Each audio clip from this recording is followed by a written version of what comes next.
अच्छा, आज का जो हमारा टॉपिक है वो है साम्य वाष्प दाब। ठीक है, ये साम्य वाष्प दाब पढ़ना इसलिए ज़रूरी है क्योंकि वाष्प दाब के बारे में हम जब जान लेंगे तो जो विलयन के अणुसंख्य गुणधर्म होते हैं उनको समझने में आसानी होगी। ठीक है, इसीलिए इसको पढ़ना बहुत ज़रूरी है। तो यहाँ पे आप देखो, यहाँ पे हमने क्या लिया है, एक पात्र लिया है। ठीक है, ये एक पात्र है और इस पात्र में आप समझिए क्या, इसको हमने आंशिक रूप से इसमें जल भर दिया है। आंशिक रूप का मतलब आप समझिए, इसको पूरा नहीं भरा है, इसमें कुछ मात्रा में हमने जल भर दिया है।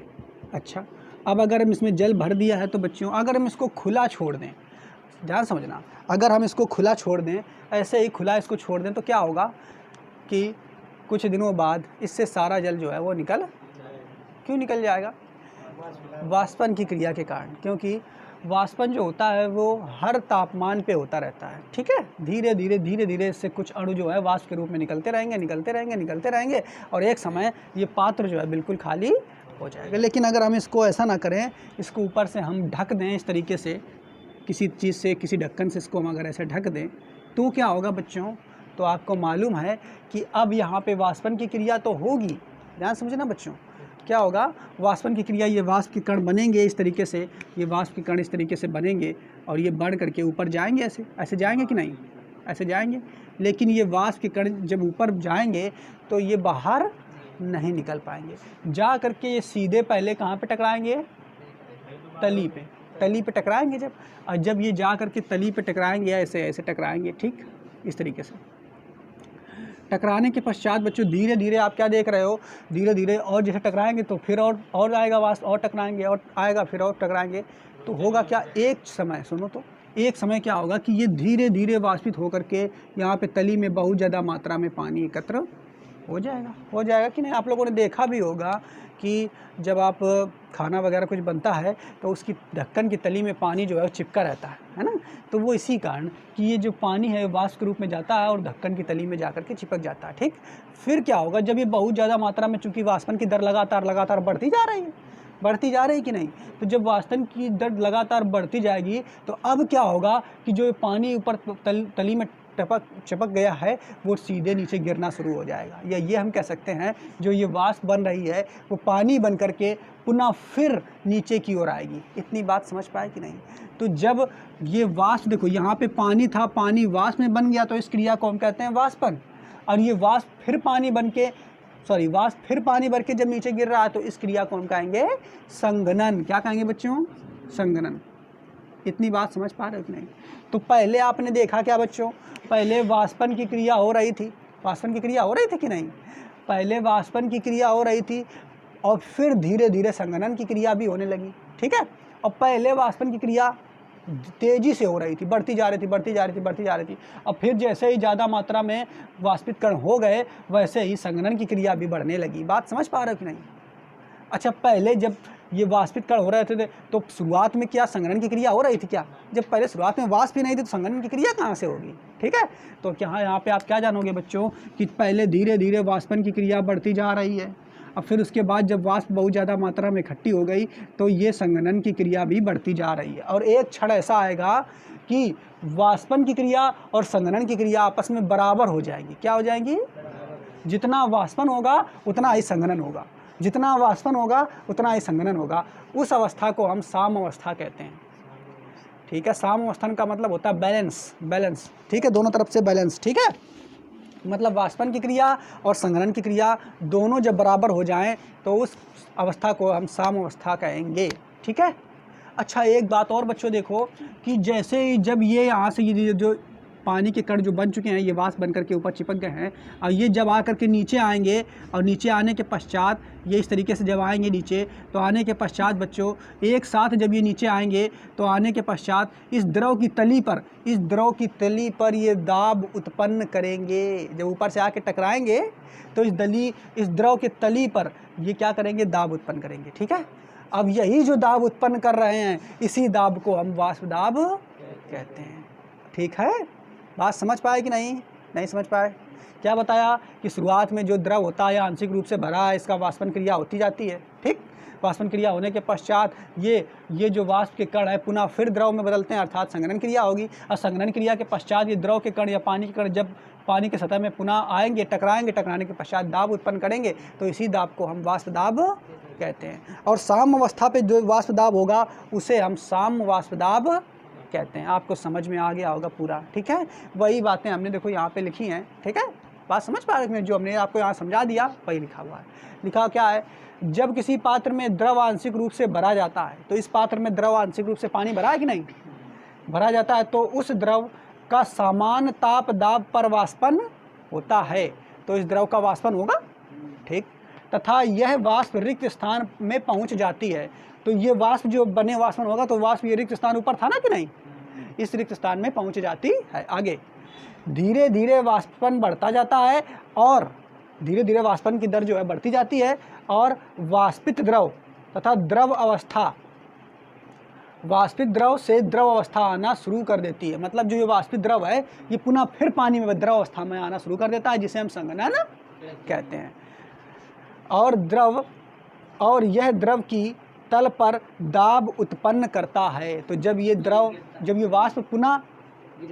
वाष्प पुनः द्रव बनकर नीचे उत्पन्न गिरेगा, तो ये क्या उत्पन्न करेगा, दाब उत्पन्न करेगा, ठीक है।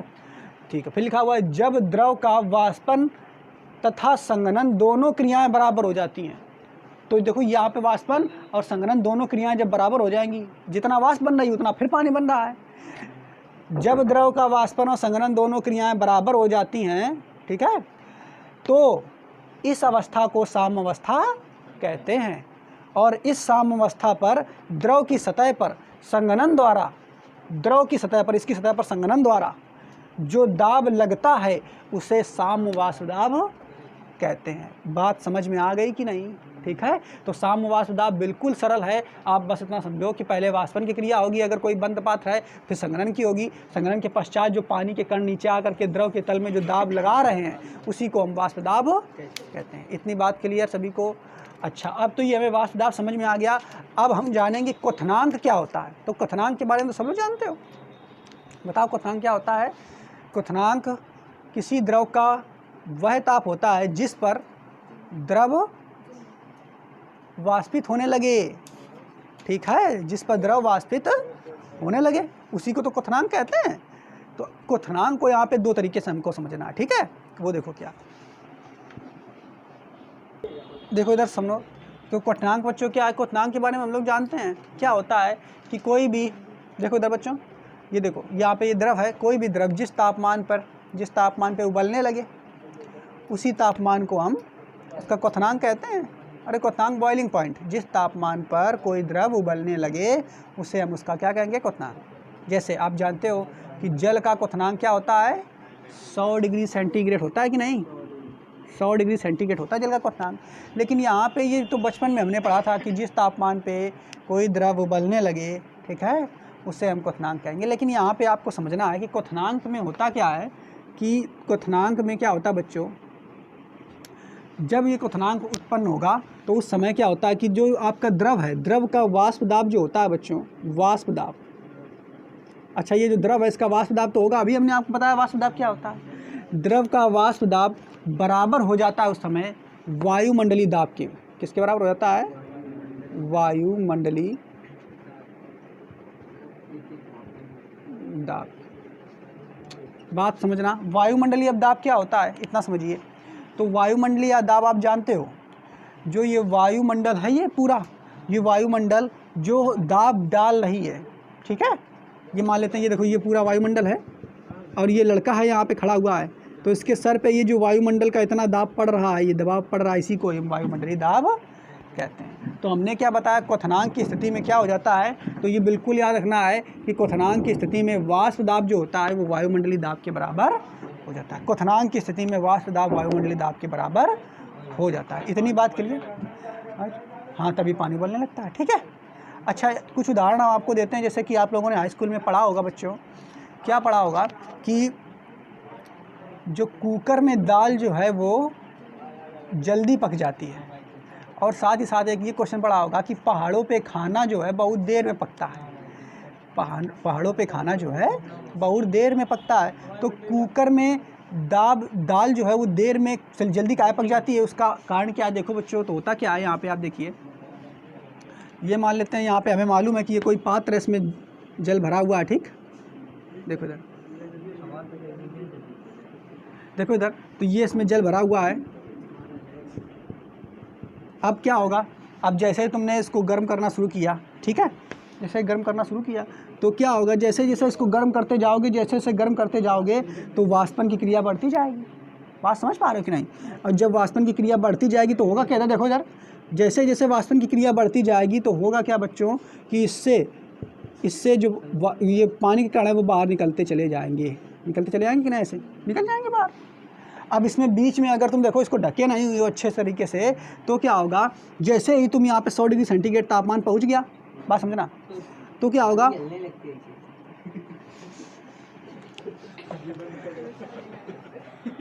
तो देखो इसमें होता क्या, जैसे यहाँ पे देखो आप, ये मान लेते हैं एक पात्र है, ठीक है, इसमें ये पानी भरा हुआ है, ठीक है, और साथ ही साथ इसमें कोई सब्जी वगैरह आप मान लो, ठीक है, वो रखा हुआ है।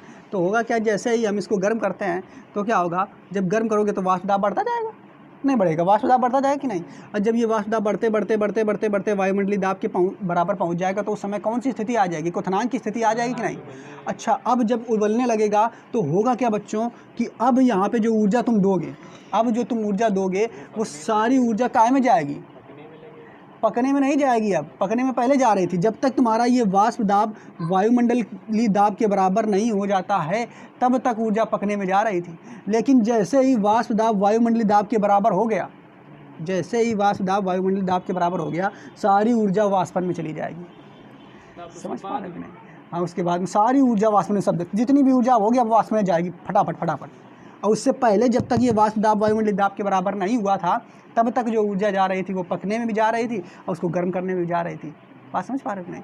और लेकिन अब जैसे ही वाष्प दाब या वायुमंडलीय दाब के बराबर हो गया तो सारी ऊर्जा पानी के वाष्पन में चली जाएगी, यानी पानी वाष्प होकर के निकलता रहेगा, तुम्हारा खाना पकेगा ही नहीं।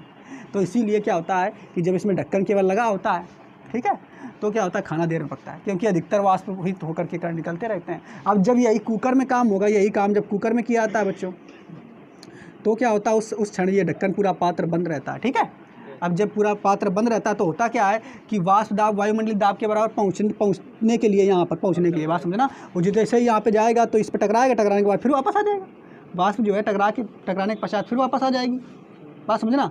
तो टकराने के पश्चात जो ये तुम्हारी ऊर्जा खर्च हो रही थी वाष्पन में, वो वाष्पन टकराने के पश्चात फिर से इसी में तो आ रहा है, ठीक है, कुकर में ही आ रहा है।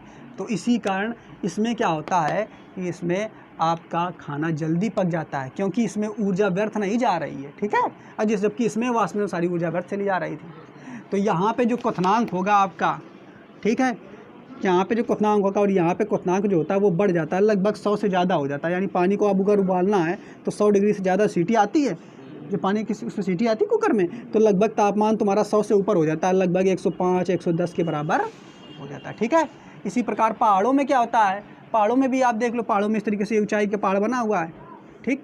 तो यहाँ जो व्यक्ति रहेगा, देखो बच्चों, यहाँ पे जो व्यक्ति रहेगा, नीचे जो व्यक्ति रहेगा उसका खाना आसानी से पक जाता है, जबकि ऊपर जो पहाड़ों पे रहता है ये, इसका खाना जो है देर में पकता है, ठीक है।